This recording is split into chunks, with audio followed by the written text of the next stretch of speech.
Hi, I'm Derrick Jensen. This is Resistance Radio on the Progressive Radio Network. My guest today is Louisa Wilcox. Working for Natural Resources Defense Council, Sierra Club, Center for Biological Diversity, and Greater Yellowstone Coalition, Louisa has advocated for grizzly bear preservation for over 30 years.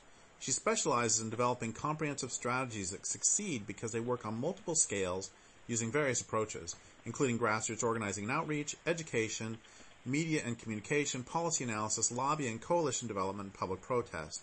She and a handful of others had prevented Yellowstone grizzly bear delisting for over 2 decades. This is what we're going to talk about today.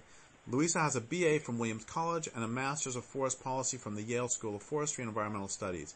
In 2014, she was given a Lifetime Achievement Award from Yale. So first off, thank you for your work, and second, thank you for being on the program. Thank you. Thank you. Delighted to be here.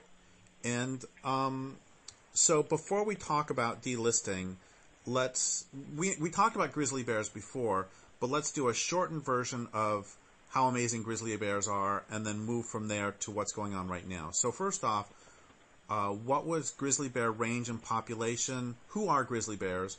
What was their range and population prior to conquest? And sort of summarize the last several hundred years and bring us up to like 2 years ago before we move forward. Okay. So before European settlers arrived on this continent, we had something in the realm of maybe 70,000 grizzly bears from the Mississippi River west to the California coast and from Canada down to Mexico in the mountain country, not in the deserts. And today, we only have 3% of what was here. 97% of the grizzly bears that were here were lost, were killed, or their habitat was destroyed and developed. So those two factors. It didn't take Europeans very long, in fact, about 100 years to smack down the grizzly bear populations across the country. I mean, they were well-armed settlers with kind of a bad attitude when it came to predators of all stripes, and their mission was to dominate and multiply, and grizzly bears were in the way. Under the umbrella of Manifest Destiny, slaughter and genocide of Native peoples were acceptable and happened in a very, very short order. And grizzly bears now are relegated to 3 tiny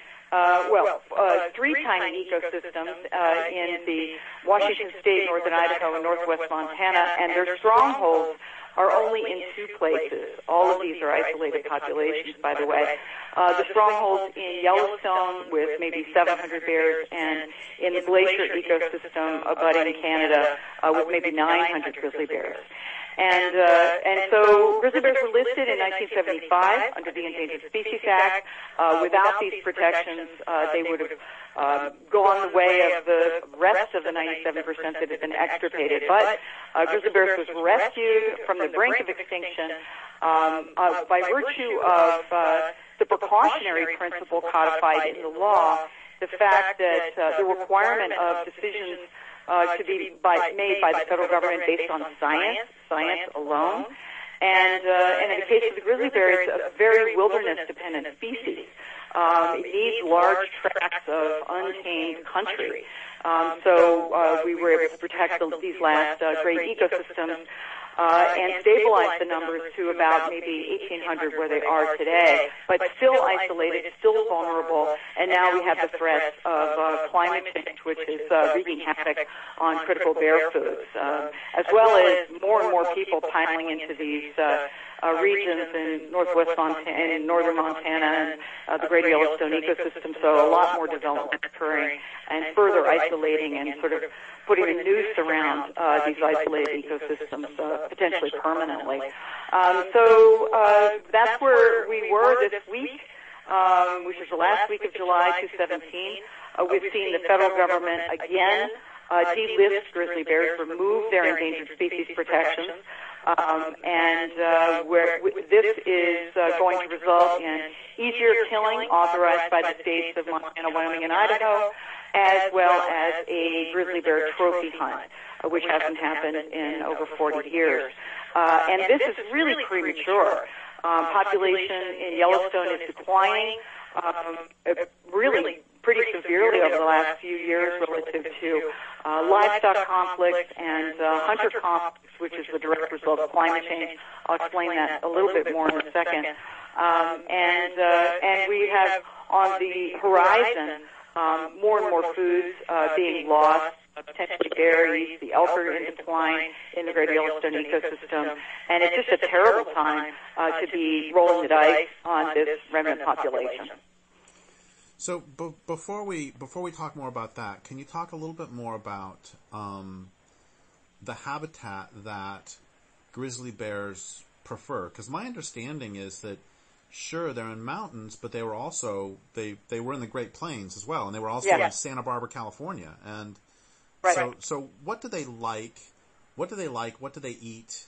And before we talk about the decline of their foods, what are their favorite foods and what? So just tell me a little bit more about their preferences. Sure. Well, grizzly bears will eat and do eat the same foods that we do. They love salmon in the Northwest and California. They were fond of bison, as we are and were.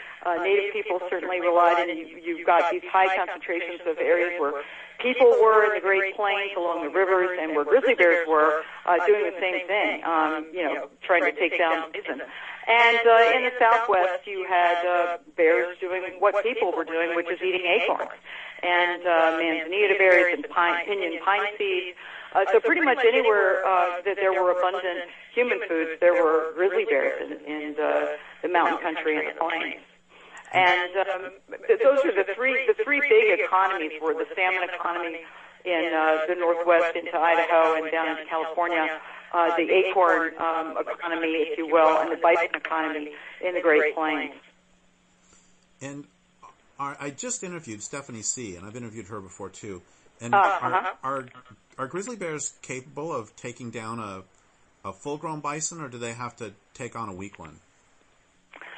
Grizzly bears are usually looking for, if it's an adult bison in a very compromised situation, sort of stuck in the mud or snow or something.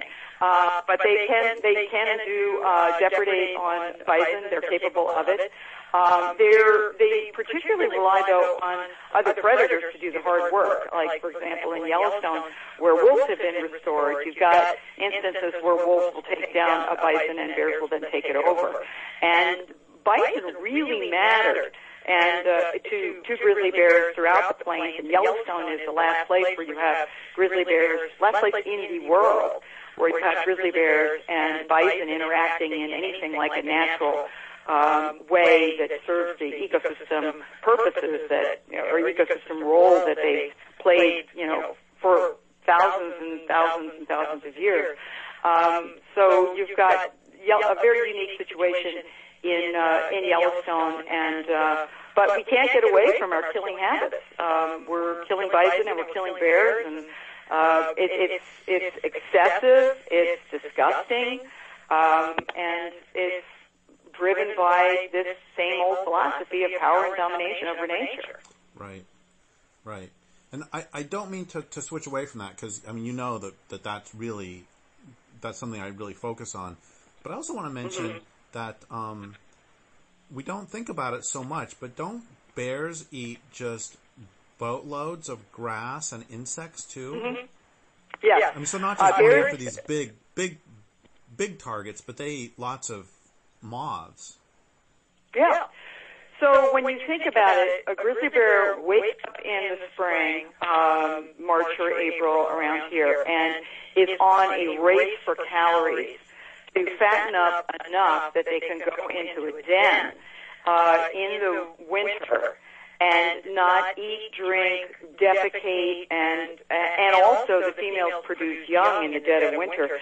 So grizzly bears really have to be beefed up. They basically have to be obese by the time they go into the den. And in order to do that, they're looking for every caloric trick in the book. They eat ants, they eat hornets, they dig roots, they eat sedges and grasses and forbs and dig up pondweed in Yellowstone Park in the ephemeral lakes dried up, and they dig down into the rhizomes of this pondweed, and they are on the track of food, and that's what a mother teaches her cubs, is where to find it and when to put it there. And these cubs, that's why, cubs are taught for 2 to 3 years by them, and it takes that long for them to dial into a home range and what's in that home range and when to get what food. But grizzly bears are eating machines, and they have to be hugely tough to survive the winter. And one last thing before we move on to the current delisting, and that's I just want to be explicit that when we talk about pre-conquest, what this says, and these populations pre-conquest, what that says is that humans and grizzly bears are capable of coexisting because they did for thousands and thousands of years. Absolutely. One of the most common stories about grizzly bears, not just in the United States, but circumpolar, so Russia, Canada, and Sweden and stuff, was that the grizzly bear was our kin. It was related to us. It was our mentor. It was our teacher. And we very much had perfected the art of coexisting with these animals. And almost there's only a handful of tribes that hunted grizzly bears. Hunting black bears was reasonably common, but hunting grizzly bears was not, because these were relatives. They literally were our relatives. And so we coexisted with them. I mean, we competed in berry patches with them, and, probably dug pine seeds together, and were on the same salmon streams at the same time, and buffalo at the same time, and we bumped into these bears everywhere and pretty much made peace. We just decided when Europeans arrived with their attitudes and their guns that we couldn't accept these wild animals anymore, and we slaughtered them. Yes, I remember reading an account of Northern California that prior to conquest, if you were near a river, you would probably see a grizzly bear every 15 minutes, which is about as often as you see a mosquito these days here. I mean, so seeing a grizzly bear would be like, Junior says, I saw a grizzly bear, and Mother says, oh, that's nice, dear. Did you see the sun, too? Right. It would have been an amazing sight to have been in any of these, like along a salmon stream in California, with grizzly bears and people, and high densities of people, too, and high densities of grizzly bears. So what a magical time that must have been. So we've had this relationship with bears. And bears have taught us a huge amount about how to nurture young. I mean, there is no more fierce protector of young than a mother grizzly bear. I mean, that's, they can be trouble to people who bump into them with their cubs, but they're protecting their young. So they've taught us a lot and, given us medicine. And they're still doing that. If you go into Yellowstone Park right now, and a grizzly bear, and this happened, I was just driving through last week, through Hayden Valley in the heart of the park, and there was a grizzly bear, and there was an unbelievable traffic jam. And there were spotting scopes out, and there were, families out of their car, and car doors opened, and, the sound of kids, bubbling over, and, huge lenses on cameras taking pictures, and they're still after the medicine of the grizzly bear.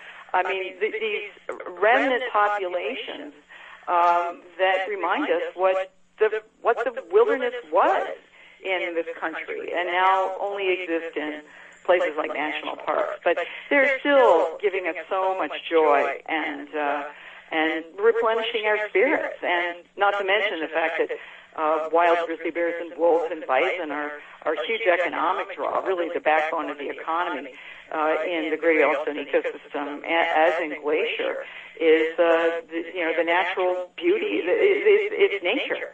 All of these counties are really dependent on both tourism and people who retire or move here because of the wildlife and because of the rivers and mountains and incredible wild places there are still to roam in. So let's talk about the delisting. What can you give us a brief history on who pushed it, who is pushing it, how long they've been pushing it, why they're pushing it, and how they succeeded. Right. And also oppositions against it. We'll get to the efforts to oppose it afterwards. Excuse me? We'll get to efforts to oppose it, like the coalition you mentioned before. We'll get to that afterwards. So first, talk about the efforts to delist. Right. So the efforts to delist grizzly bears in Yellowstone or remove their endangered species protection started in about 1992, led by the state of Wyoming, which has the lion's share of the grizzly bears, and the state of Wyoming wanted to remove these protections at the behest of basically three communities. Hunters, which are their client groups, hunting licenses, pay the lion's share of the budget for the state wildlife agencies, including in Wyoming. So hunters, the agricultural community, ranchers, and energy and development interests. They wanted to basically make it easier to develop habitat by removing protections.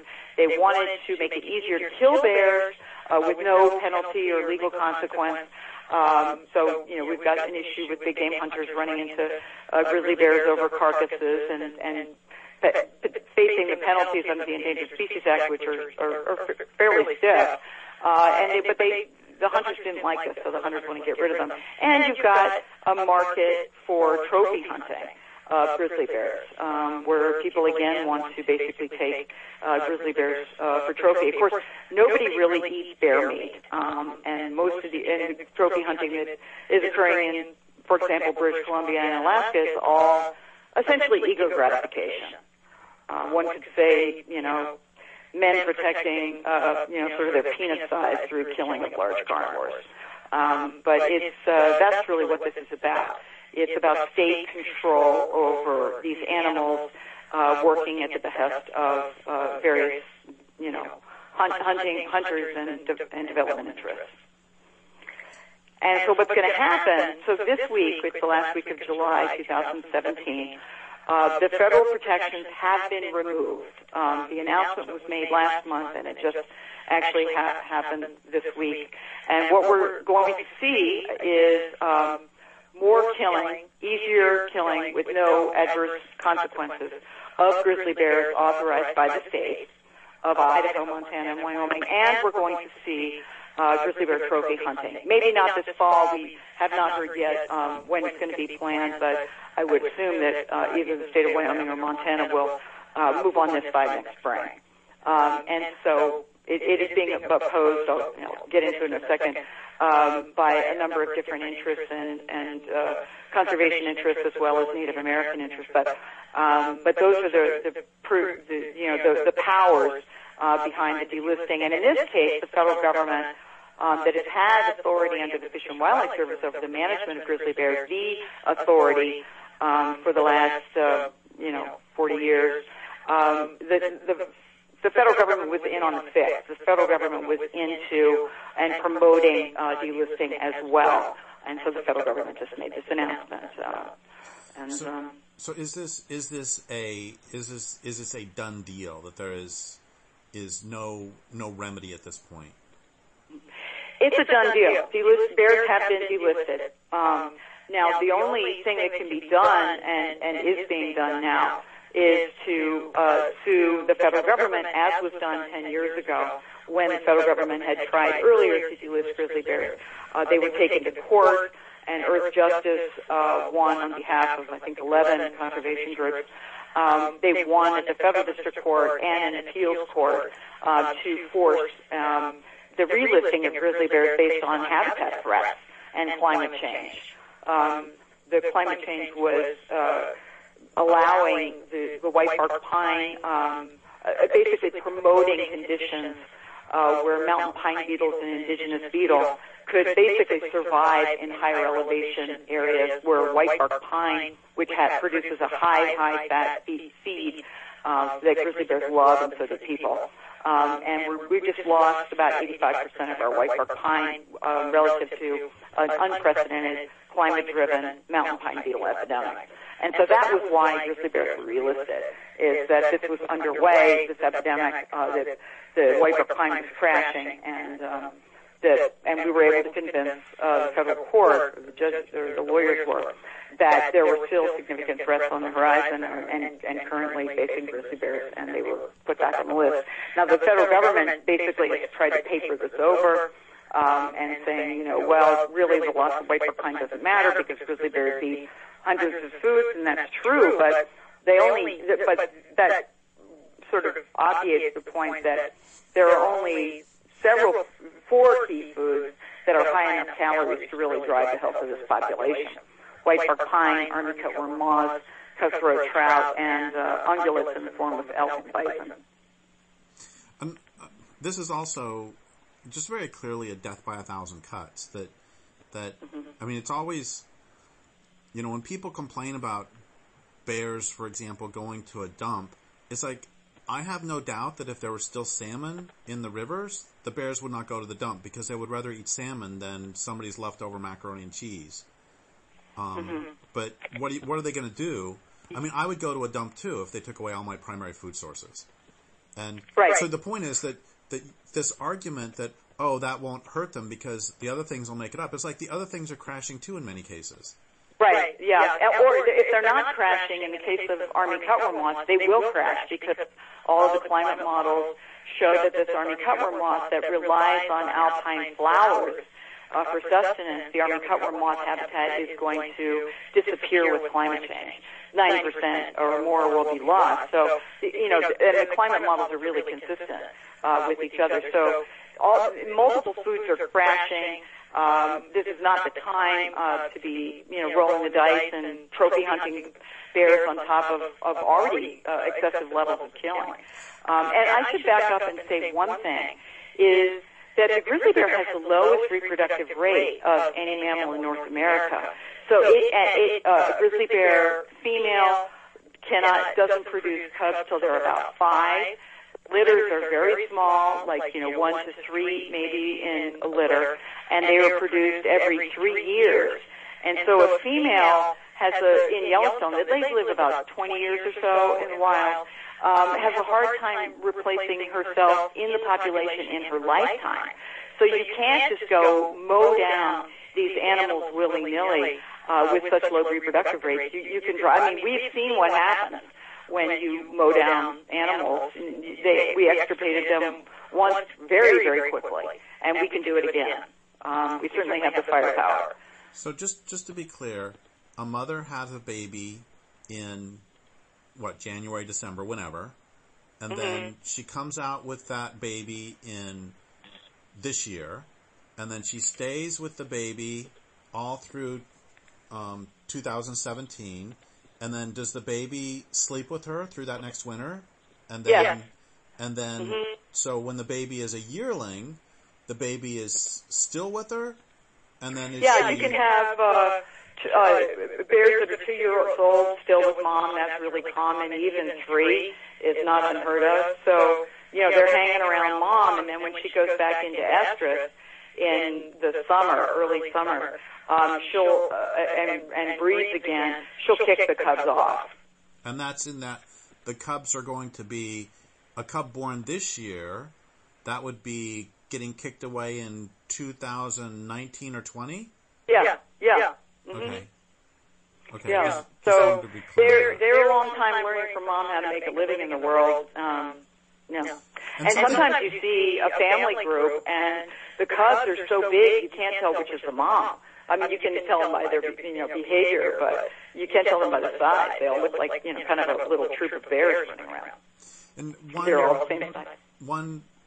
I don't know if grizzly bears do this, but something I've seen here that just delights me no end is, I've seen this a ton of times, is the mother will eat something and then she will call the baby over and breathe into the baby's mouth, and that's how she's telling baby this is okay to eat.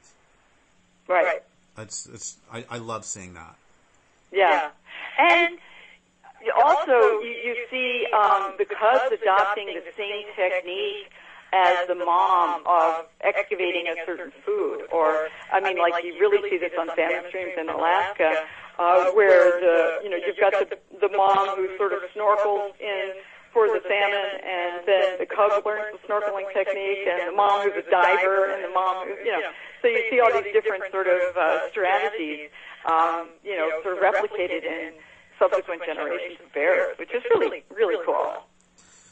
So let's talk a little bit about. So who is opposing these? Who has opposed this most recent delisting, and what is the opposition currently doing? Yeah. So a variety of conservation groups have assiduously opposed delisting. Some independent scientists have also, including my husband, Dr. David Madsen, who used to be on the interagency grizzly bear study team here in Yellowstone. A number of other scientists, David included, have opposed. And also, we've seen this unprecedented coalition of Indians, of tribes, opposing grizzly bear delisting. 126 tribes have signed a treaty over the last year, plus it would basically commit to the future of grizzly bears and more grizzly bears in more places, including on Indian land. And they're very opposed to the idea of trophy hunting because for them, this is like killing their relatives and putting their heads on a wall. So at the moment, the tribes everybody's lawyering up. The conservation groups have their attorneys, the tribes have their attorneys, and everybody's heading into court at the soonest date possible to try to reverse this decision at federal district court. And is in the meantime, are there timber sales or natural gas exploration happening? Well, I guess it's just this week. So are there? Yeah. Will they be able to get an injunction, do you think, or do you think that terrible things will happen before they go to court?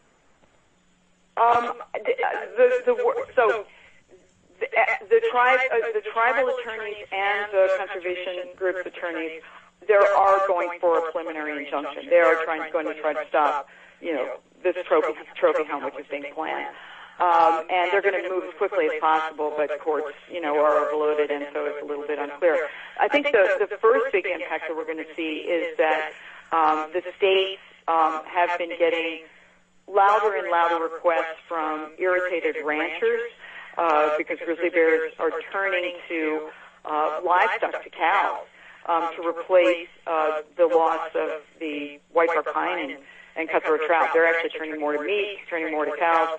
And the ranchers are sick of this in places like the Upper Green River area in Wyoming and want more grizzly bears killed. And that's the most likely immediate impact is at the behest of ranchers and agricultural interests. We're going to see more grizzly bears gunned down. And that could have an immediate bad impact, adding to the population decline that's already occurring.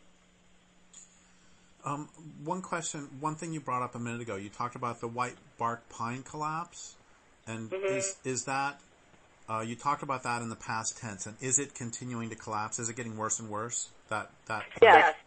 The white bark pine is continuing to die. Nobody knows actually at what rate because they're not looking at that problem ecosystem wide, so it's the actual figures are unclear.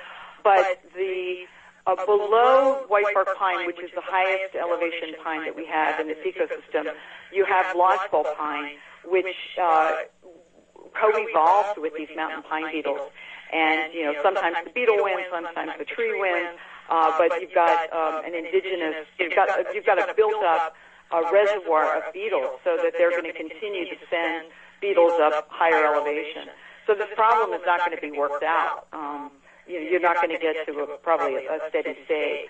Adding to the problem of mountain pine beetles in white bark pine is a disease that white bark pine gets called white pine blister rust. It's an invasive, exotic fungus that arrived from logging trucks from Canada. And so that disease is also taking trees out. They're sitting ducks. Essentially, we've lost this huge critical part of the Great Yellowstone ecosystem in the blink of an eye, in about a decade. And it's not coming back. The climate conditions are not going to be suitable for a lot of white bark pine to regrow. Basically, white bark pine are expected to march off the tops of the mountains in the Great Yellowstone ecosystem anyway. So, this tree is a goner. In fact, one of my last projects I worked on for Natural Resources Defense Council was to try to get the viper kind listed under the Endangered Species Act. And the Fish and Wildlife Service actually agreed with us that indeed this tree was endangered, but it was precluded by other priorities from Fish and Wildlife Service, so they wouldn't give it protection. But they agreed with us on the science that this tree is really super in trouble. So, sorry to grasp at straws here, but are there any predators who eat the beetles who might help a little bit? Well, I mean, certainly woodpeckers and stuff. I mean, these beetles lay their eggs in the tree, and so you do have a certain amount of, depredation by woodpeckers and the like, but it's not going to, they're not going to make a difference. Right. Well, nonetheless, I will send out prayers for lots of woodpeckers. Yeah, absolutely. And cold winters, we're just not getting, beetles cannot survive sustained cold period of, say, minus 30 to 40, which we used to get, of like 10 days straight. They just can't survive it, even protected in the cambium, even with the antifreeze that they put out to protect them. They just simply can't survive it. And we're not getting these kind of winters. But if we got some really big cold spells, it would knock the beetles down for a while. Great. I will put that on the list too. So tell me more about this coalition of indigenous nations. That you said the word unprecedented, and I believe you said 120 or 112? 126 so far, and still counting. I mean, tribes. So it's there's starting to be opposition led by people in the Northern Cheyenne tribe in Montana, which used to use Yellowstone quite a bit and travel through there and hunt in there. And they were upset because the federal government hadn't talked to them about the fact that they were planning to remove protections and the grizzly bears would be hunted. And so they were upset and began to send the word out, and none of the other tribes were really dialed into this issue. And the more that tribes heard about it, the more angry they became. And the federal government simply blew them off, assiduously blew them off for the last three plus years.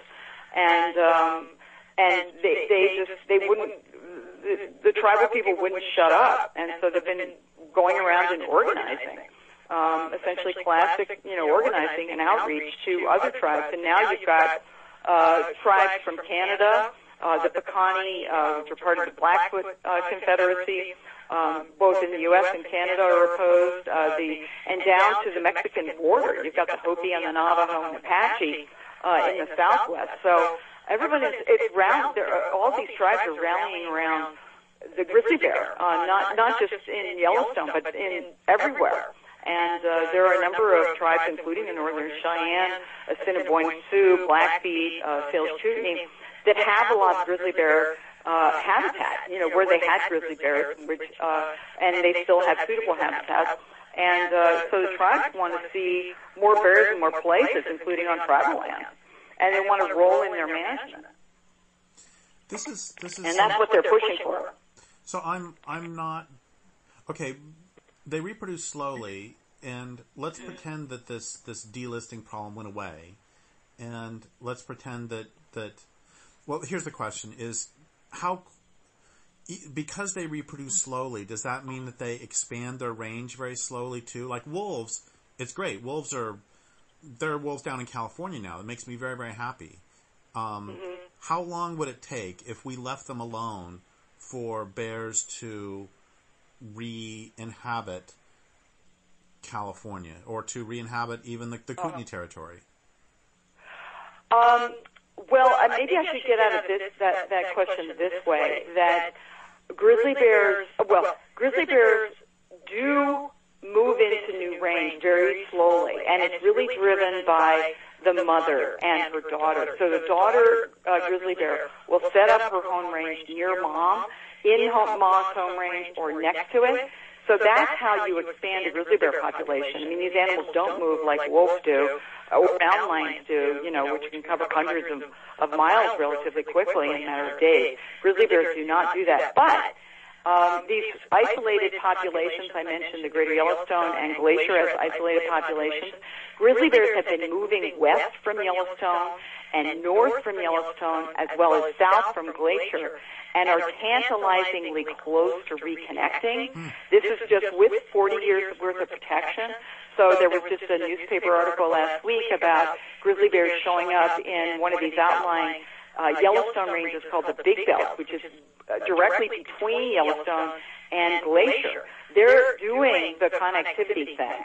They are moving into suitable habitat just as scientists predicted that they could. They've been doing it very, very slowly. It's taken 4 years to get this close.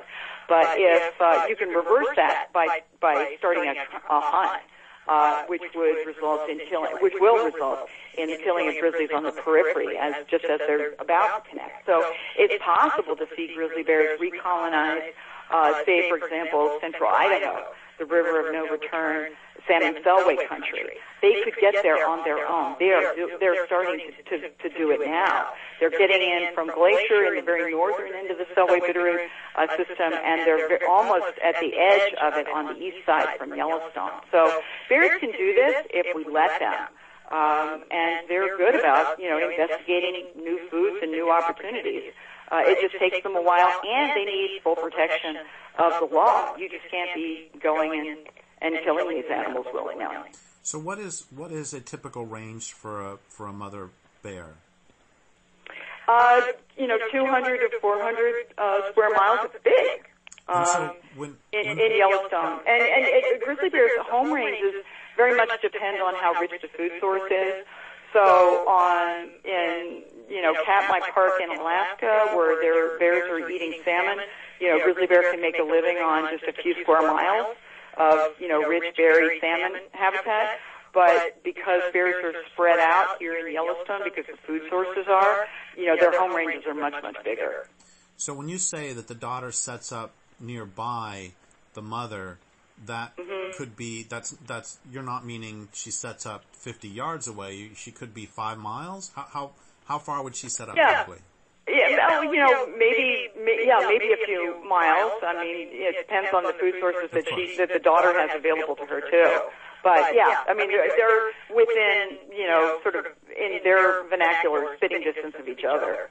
So they're aware of where each other is. The reason I was asking that is because I'm just trying to, if we figure 3 years for the baby to grow up a little bit, so you could move, if they were a healthy population, we might be able to presume 5 miles every 5 years, so maybe a mile a year they could expand. Does that sound ballpark? Well, I'm not sure I really know the answer to that.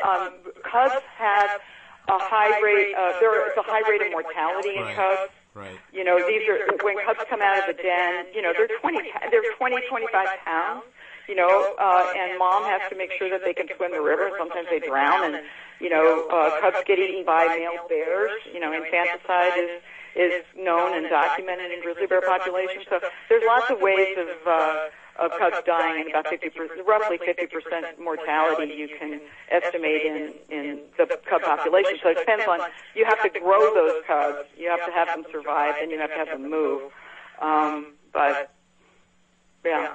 Right. They've expanded, let's see, let me just think about that. They've expanded maybe 50 miles, about 50 miles in Yellowstone, to the west. I mean, on the very far end of the Centennial Range now. So that's, 50 miles in 4 years. So. But, it depends on the quality of the habitat they're moving from and into. Can you tell me the total population again of grizzly bears in the United States? Yeah, there's about 1,800 grizzly bears now, centered around Yellowstone with about 700, and Glacier with maybe 900, and then the northwest Montana Katmai population, Selkirk populations in North Idaho have maybe 30 bears each, and then in the North Cascades there's a tiny remnant grizzly bear population in Washington State abutting the British Columbia border, and they haven't even seen those bears in years, but they estimate that there's maybe 5 or so. So this is one of the things that kills me about all this. I wrote about this in a book on zoos years ago and how terrible zoos are, that they killed a mother and then put her babies in the San Francisco Zoo because she ate some corn in a rancher's barn. Seriously, that's it. And I did the math, and it was like, they ate a bag of corn. I can buy a bag of corn at the feed store for like $15. And even if we expand this to killing a cow, it is so absurd and obscene to me that you're going to kill a creature when there's less than 2,000 of them or 3,000 of them.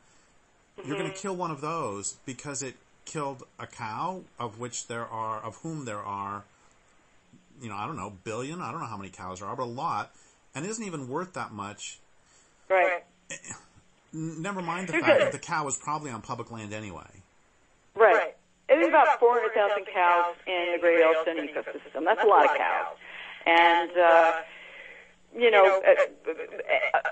the value of a reproducing female in an ecosystem in the wild is inestimable. I mean, when you figure out all the strikes against these grizzly bears and against throwing up, and a female who's not only is able to reproduce and replace herself in the population is inestimably important. And to let a grizzly bear die or be killed because it invaded somebody's corn or ate a cow is we've got our priorities backwards. I mean, it just has always seemed to me that if there are only a couple thousand of these, then you certainly cut them some slack. I mean, if there were, a million grizzly bears in Yellowstone Park, forget the fact there couldn't be because of carrying capacity, and then one killed one of these, whatever you said, 400,000 cows, then we could have a discussion about this. But it's just, it's absurd to have a creature with a low reproductive. I'm not telling you anything you don't know. This is just it makes me so angry that just at the very least, just pay for the damn cow and be done with it. It's like you were gonna sell the cow to be killed anyway. So what do you care how you get the money? It's ridiculous. I'm wondering to know about that is because of the whole thing with wolves where they'll pay double value for a wolf kill. If a cow kills a wolf on public lands, no less, they will pay double the value. It's like, if I was a rancher, I would be praying for the wolves to kill my cows so that I can make more money. Yeah, and that may be happening now in Wyoming. Same thing is true for grizzly bears. There's a really high value that the state pays out when grizzly bears eat cows and stuff. And actually, it appears that, at least in this Upper Green River area, which I mentioned earlier, that ranchers are basically letting their sick calves die so they can get reimbursement. It's easier for them rather than doctoring their calves to just let them die and then they get reimbursed. And that'll continue, the payment claims. And meanwhile, go ahead, sorry. No, it's just truly outrageous. I mean, just for perspective, about 1,800 bears. 1,800 bears in 5 populations. The scientific community basically says it's not recovered. That recovery really does look like 2,000, 5,000 grizzly bears. Some scientists actually say more. And the only way you can get to that is through connecting Yellowstone, which has been isolated for over 100 years, to other grizzly bear populations. So, it's not recovered. And to give a perspective on 1,800 a different way, there are in Romania about 6,000 brown bears, which are grizzly bears. Romania is like the poorest country, one of the poorest countries in Europe. And last fall, in 2016, they stopped trophy hunting of grizzly bears at 6,000 bears. And mostly that population centered around the Carpathian Mountains, which is about the size of Greater Yellowstone. And it's like, wait a minute, if a poor country like Romania can, without complaining, support 6,000 bears and then stop trophy hunting so they can potentially, even grow their population further, what is the matter with us in the United States that we can't sort of, be man enough or brave enough to support more grizzly bears in more places? So, what is wrong with us? We're selfish. we're violent, and we're not patient. I mean, we can learn, and plenty of people do learn how to live with grizzly bears who are ranchers. There are many ranchers actually in Yellowstone and in outside Glacier Park along the Rocky Mountain front that are doing just fine with grizzly bears.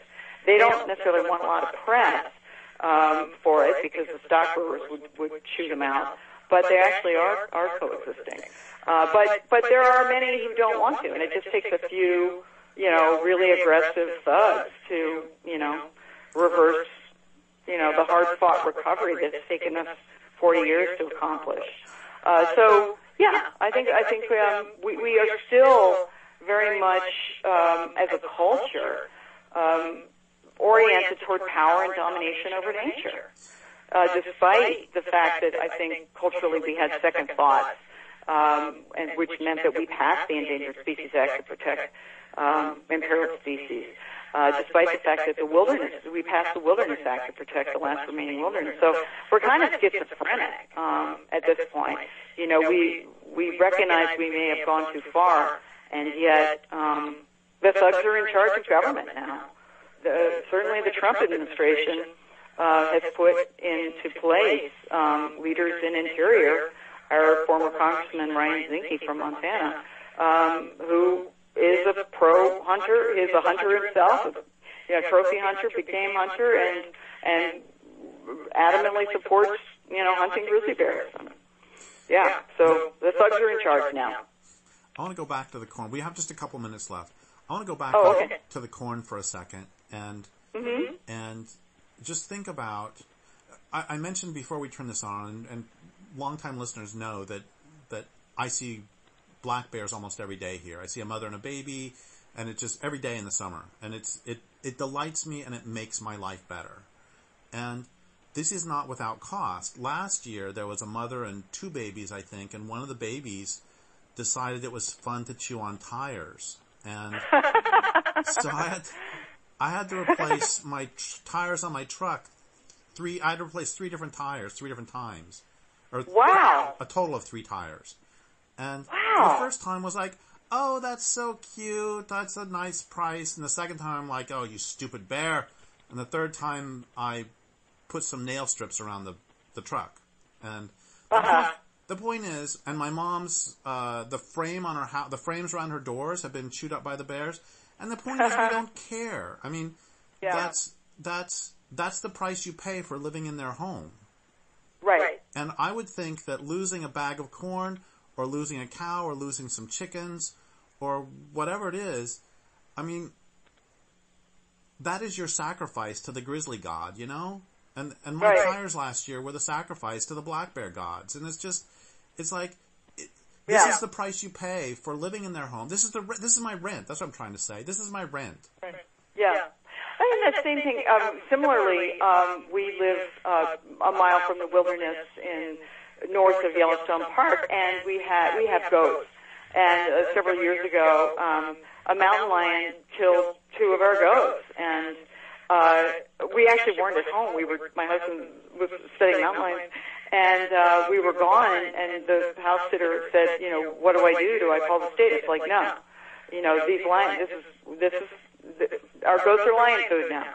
That's it. We're not going to ask the state to trap them or kill them or anything.